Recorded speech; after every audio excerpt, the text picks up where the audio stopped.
Assalamualaikum, halo semuanya. Perkenalkan, nama saya Lili Nur Amanah dari Prodi D4 Teknik Busana dengan NIM 20514334005. Video ini berisi 1. Macam-macam norma dan sanksi yang berlaku di masyarakat. 2. Pengertian dan penggolongan hukum. 3. Lembaga-lembaga peradilan di Indonesia dan peranannya. 4. Bagaimana sikap ideal warga negara terhadap ketentuan hukum yang berlaku di Indonesia. Macam-macam norma dan sanksi yang berlaku di masyarakat. 1. Norma agama. Pada norma agama, sebuah sanksi tidak dapat diberikan saat itu juga. Sanksi yang didapatkan saat melanggar norma agama biasanya diberikan setelah manusia meninggal dunia. Sanksi bisa berupa dosa atau hukuman yang berlaku pada masing-masing agama. Norma kesopanan. Sanksi yang didapatkan saat melanggar norma kesopanan dapat berupa teguran, celaan, ejekan, agar memberikan efek jera dan rasa malu bagi pelaku. 3. Norma hukum. Sanksi yang didapatkan berupa hukuman penjara, denda, atau bahkan hukuman mati. Sementara sanksi sosial berupa ejekan atau cemoohan dari masyarakat sekitar.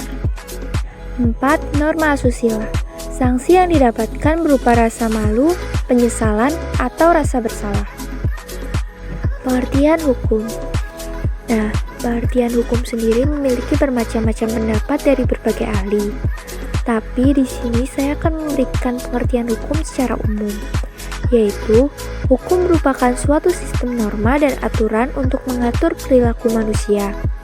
Hukum dapat berupa aturan yang tertulis maupun tidak tertulis, yang bertujuan untuk mengatur masyarakat, mencegah terjadinya kekacauan atau perselisihan, dan mewujudkan ketertiban dan keadilan. Penggolongan hukum. 1. Menurut waktu berlakunya, yaitu ius constitutum dan ius constituendum. 2. Menurut bentuknya, ada hukum tertulis dan hukum tidak tertulis. 3. Menurut luas berlakunya, ada hukum umum dan hukum khusus. 4. Menurut fungsinya, ada hukum material dan hukum formal. Menurut sumbernya, ada hukum undang-undang, hukum jurisprudensi, hukum traktat, hukum kebiasaan, dan hukum pendapat. Lembaga-lembaga peradilan di Indonesia dan peranannya. 1. Mahkamah Agung. Memiliki peran yaitu berwenang untuk memutuskan permohonan kasasi dan sebagai pengadilan tertinggi di Indonesia. 2. Mahkamah Konstitusi. Memiliki peran yaitu mengecek lembaga satu dan lembaga lainnya supaya ada dalam posisi sejajar. 3. Komisi Yudisial. Memiliki peran yaitu 1.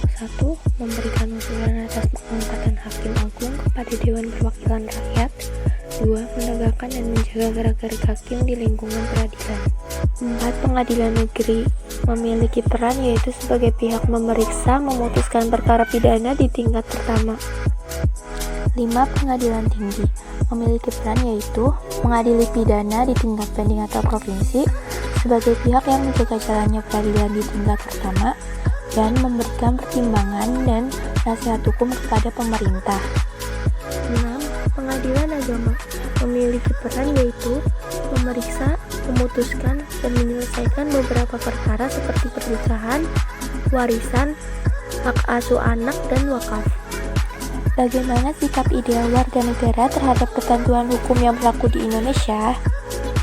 Sebagai warga negara, sikap ideal terhadap ketentuan hukum yang berlaku di Indonesia yaitu, bila dilihat dari sudut pandang masyarakat, perlu adanya kesadaran diri bahwa aturan hukum membentuk kesejahteraan masyarakat itu sendiri, sehingga masyarakat akan sejahtera dan tidak terpecah belah. Terima kasih sudah menonton video ini. Semoga video ini dapat bermanfaat.